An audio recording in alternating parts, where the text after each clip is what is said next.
Yo, what's up, y'all? Snoop here. So we're actually going to be talking about the last stop on my birthday trip, which was Amsterdam in the Netherlands. I had actually went to Amsterdam on a layover on a trip that I took my daughter to a couple of years ago. And I was only there for like 2 hours. And I was just like, oh my God, I have to come back to this place. It is so dope. And one of the things that made it so dope to me, first and foremost, being real and honest with you guys, I'm a smoker. And weed is highly tolerated over there. So it's not legal. Like everybody thinks that weed is legal there. It's not legal. It's highly tolerated. The way people smoke there, you would definitely think that it's legal. Anywhere you step foot out of in Amsterdam, it smells like marijuana. So anyways, I had went there with my daughter. I had a short layover and I was just like, oh my God, I have to come back here. And I had made plans to go back that year. So the year that I took her was January 2020. Well, of course, we know what happened in March and April of 2020. The pandemic came and we weren't going anywhere at that point. So it wasn't until most recently, April of this year that I was able to get back there. And when I tell y'all, man, I had an amazing time. So Amsterdam was by far my favorite and her favorite stop on the trip. We did so many different things. So first of all, we did a hop on, hop off tour there as well. And so I saved the actual book this is actually a tours and tickets book. So we went to the Diamond Factory, which was only a block away from our hotel. And so we went to the Diamond Museum and the Diamond Factory. And so at the Diamond Museum, we were able to sign up for the hop on, hop off bus, which we did the following day. And as you see, guys, these buses are very, very reasonable. $24, $22. And literally you can hit all of the stops, all of the popular tourist attractions without having to find them on your own. Then, they've got some walk-in tours. They actually have a free walk-in tour if you look it up online. But they've got some walk-in tours. They've got some bike tours. One thing that you will notice when you go to Amsterdam, that biking is life. Like literally, you'll see a whole family biking together. They'll have the baby in the little front little buggy. There'll be a grandmama, a granddaddy. Like the whole entire family is biking to wherever they're going. It was so crazy. But anyways, we were supposed to go to the Keukenhof, I'm probably not even saying it right, gardens. We decided not to because it's so far. It was going to be like 6 hours out of one of our days. So our travel agent had actually set us up for it, but we ended up not going. It was an expensive tour. We just decided to scratch it off of our list. But tulips are really big in Amsterdam. So tulips are one of their most popular flowers. You'll see tulips everywhere in Amsterdam. And so there's actually a tulip garden that has windmills. And we felt like it was just more so like a photo op. And so we didn't want to go to the countryside and waste 6 hours out of our day doing that. But that's just one of the things that you can do while you're in Amsterdam. Brussels is really close to Amsterdam. So if you've got time and you want to take a short ride on over to Brussels, that's a good idea of something to do. They've got these canal cruises. So there's tons of canals in Amsterdam. And so we did the Lovers Canal Cruise and we were able to see a lot of different things and get a lot of history while we were there. That was pretty dope and pretty fun. And they've even got one-on-one cruises. Once again, TripAdvisor and Viator are going to be some of your best buddies when you're traveling anywhere and you're looking for tickets for things to do. We went to the Ice Bar, which they have a rendition of that in Miami, also in Vegas, here in the States, but it's definitely not like the original in Amsterdam. So everything is super cold. They give you like these little coats to put on to kind of keep you a little bit warmer, but just a dope, different, fun experience. So look, man, if you're ready to set up a passive income source for yourself so that you can travel more, Do more of the things that you actually enjoy and get from behind the desk or get from out of that business that's taking up so much of your time, then I have the perfect solution for you. Jump into this salon suite industry. When I tell you guys, this is a business that probably only requires 30 minutes a week of my time. I can't stress it enough. And I've put together a course that's going to show you from A to Z how to get started and do the things that I did. But look, you're going to be better off than me because I made a lot of mistakes when I first got started because I didn't know a thing about this industry. You don't have to make those mistakes. So go ahead and take the course. Go on over to www.salonsuitemastercourse.com and start learning today. Another bonus that I actually include in the course that you have to pay for additionally, however, is the financial literacy package, because after everyone takes the course, they want to know how it is that they can get the money to get started, how they can set up their business properly so that they can get business credit. These are a lot of things that I teach, and I also provide credit repair services through my credit repair company, DHG University. So look, I've got the whole package for you guys. I'm gonna teach you how to open up a business, how to do it with somebody else's money, and how to make sure your credit is fixed while doing so. You can't beat that. Let's get started today. So that's the Amsterdam Ice Bar. We also went to Red Light Secret, so the Museum of Prostitution. So one of the dopest things about Amsterdam is they have an area there called the Red Light District. And the Red Light District, so Amsterdam is known for legal prostitution. Okay, so in the Red Light District, you're going to find tons of what they call coffee shops. So it's the coffee shops that actually sell the marijuana. So at these coffee shops, but unlike dispensaries here in the States. So number one, if you go to a dispensary here in the States, you're going to pay an arm and a leg. You're going to pay about double what you would pay in street prices, which is why a lot of cities here in the States, even though marijuana may be legal and they have dispensaries, they're still buying on the streets because it's so high. It's taxed at 30% here in the States when you go buy from a dispensary. Not like that in Amsterdam. When I tell you some of the cheapest prices for really strong marijuana, not only can you buy marijuana, but you can also buy hash as well. So over there, I was able to smoke marijuana and hash blunts. Totally different high, y'all.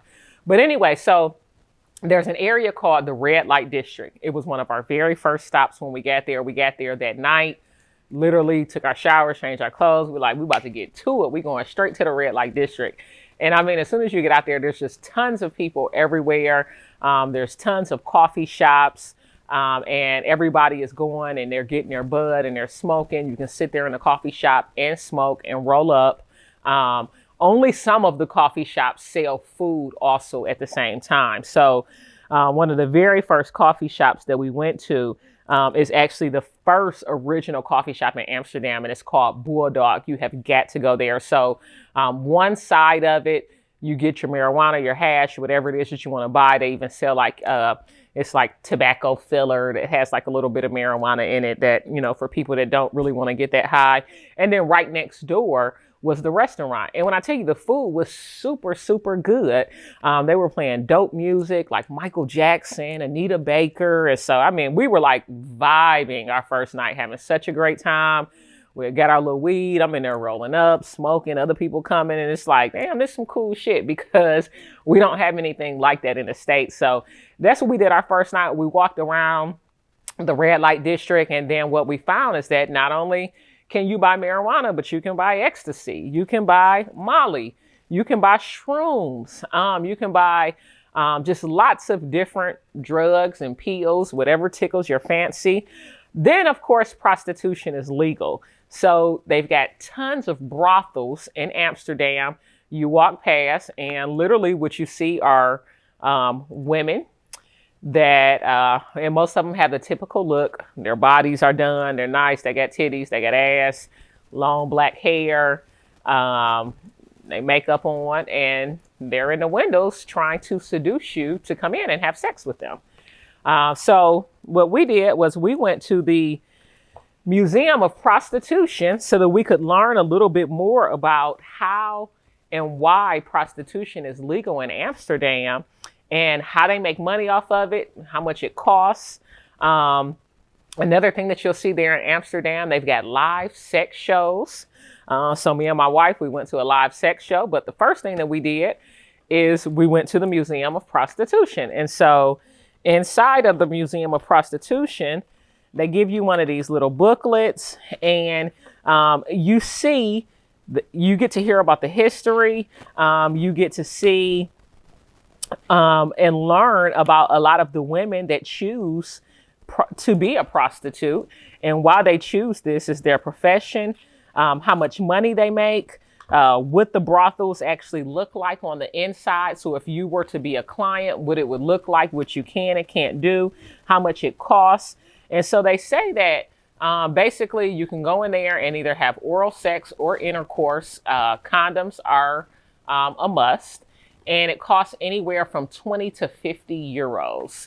So that's about 34 to 75 bucks here in the United States. So yeah, if your husband is going to Amsterdam without you, you may want to watch out. But I mean, this Museum of Prostitution was just absolutely amazing. It talked about the lingo that they use, like what is a John? It talked about just their whole culture, how long they work, how many people they may have sex with in 1 year, what exactly, you know, their rooms in the brothels look like, what the hours are, how long they were doing this. I mean, when I tell y'all, it's absolutely amazing. They got this shit down to a science.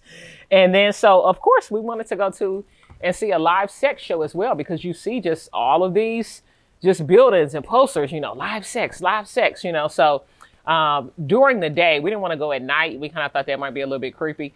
But during the day, we went to a live sex show together. And, you know, I was kind of like a little apprehensive. I'm like, you know, like, is niggas going to be in here like jacking their dick off and shit, you know, while they watching this? Like, that's going to be kind of nasty. But that wasn't the case. It's very, it's more so like entertainment, you know. So, and there were a lot of people like us who just wanted to see what happens, you know. So basically, we went in there. They give you 2 free drinks. So we had 2 free drink tickets. We got our drinks. And once the auditorium got to filling up, it was a small little room. I would say it probably fit about maybe 30 people. And so once it was filled up to enough of their liking, where they felt like they had made enough money, they started the show. And so a girl would come out and do her little thing, and kind of more so like a seductive. So like if you were going to like a, you know, a cabaret or gentleman's club, you know how they dance there, right? So then curtains close, they open back up, and you got like, you know, that white porn music, that type of thing. And so, and they just get into it, you know what I mean? Right there on stage. But like, there was like, no, like it wasn't, you know, it didn't get us wet. You know, we thought we was going to be like horny leaving up out of there, you know, but it just was so much like a show that it was honestly actually a little comical, you know. But I would say, you know, it was a good experience, you know, just to see what happens. You know, it probably lasted maybe for about a good 25 minutes, you know. So definitely got to see a live sex show, went to the Museum of Prostitution. Also went to, so they have 2 different hash, marijuana, and hemp museums. So we went to both of those as well. This is actually my ticket from the show that we went to, from the live sex show that we went to. So I saved that as well. Booked from the Museum of Prostitution. That was super, super dope for sure. They also had a confession room, which was very, very funny. So it was all of these confessions that people had written down, and some of them said stuff like, my boyfriend can't fuck. I make up orgasms every time I have sex with him, or, you know, I had sex with my uncle, or I came to Amsterdam and I had sex with 3 prostitutes. All types of crazy shit. One of them said, I want to suck a black dick. I mean, it was crazy, y'all. Most of the dispensaries that you went to, especially Bulldog, since it's just such this huge conglomerate in operation, because they even had, I mean, they had boats, they've got hotels, everything. But free wrapping papers, free lighters. Every time you buy something, I'm still using my Bulldog lighters. I also kept this magazine that I got. We rode on KLM, which is a Royal Dutch Airlines. And so this was one of the magazines that they had about Holland and the Netherlands that I was able to look and just get excited about Amsterdam and what was to come. And so I kept that as well. And this was actually at the beginning of the trip. So my wife had this in there for me for, my birthday, just saying that she was excited about our European adventure. She had them decorate the room. So that was pretty dope. The hotel left me a card as well.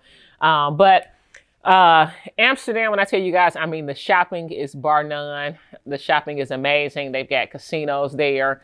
The food was some of the best food that I've had. They've got some really, really dope Brazilian steakhouses. Even like the wings were just like really good, for whatever reason. And the food was super, super cheap, y'all. So like here in America, like I got, for lunch, they had asked me, I was ordering some wings. They were like, you want a half a kilo or a whole kilo? I was hungry, so I'm like a whole kilo. Literally like 30 wings came out and it was $15, So most of the shots, so premium alcohol shots were anywhere from $6 to $7 a shot. So one of the most expensive things that we did over there was to take our COVID test before we came home. Our COVID test was $149 a piece. And I was so pissed, y'all, because nobody asked to see our COVID test on the way home. So we went through security, we went through customs. When we got to our gate, they wanted to check our documents again. No one at all asked to see our COVID test. I was so freaking annoyed because I'm like, okay, we've wasted $300 getting these COVID tests and nobody asked to see them. They made up for it by bumping me up to first class. And so I fly for free. So generally, if they do have a first class seat, they always give it to me. I was able to fly first class home on a 9-hour flight, which is super dope. My wife still had to be in the back. She was so salty, but she understood because she was able to come home and chill and relax. I had to come home and still get it and get back to work. So that was a nice little treat for me. Definitely first class seats are absolutely worth it on those long flights. You get everything first, your food first, free alcohol all throughout the flight. They're greeting you with mimosas as soon as you get on. Seat declines into a bed that is actually comfortable that you actually can sleep on for hours. I had took a edible brownie that we had gotten from one of the stores there in Amsterdam. And we came home with like tons of great like souvenirs. Like I like to collect ashtrays when I go to various different countries. And I mean, they just had like some really, really dope ones. They've got that red light district is just amazing, y'all. Like from the restaurants to the sites, to the brothels, if that's what you want to do, the live sex shows, the coffee shops, just, the people in general, the conversations that you hear, the conversations that you can have and hold. To me, a lot of smokers have some of the most, interesting and intelligent conversations. So to be able to go to a shop where you can smoke and just sit around and talk and kick it and vibe, that was super dope. We met tons of just great people. We had great tours. I would absolutely say that Amsterdam was one of the best stops on our trip. I ended up finding out that Amsterdam is one of the top 10 places in the world to visit. And I absolutely see why. Y'all have got to go to Amsterdam before you leave this earth. I promise you, you will not forget it. Thanks y'all for joining me.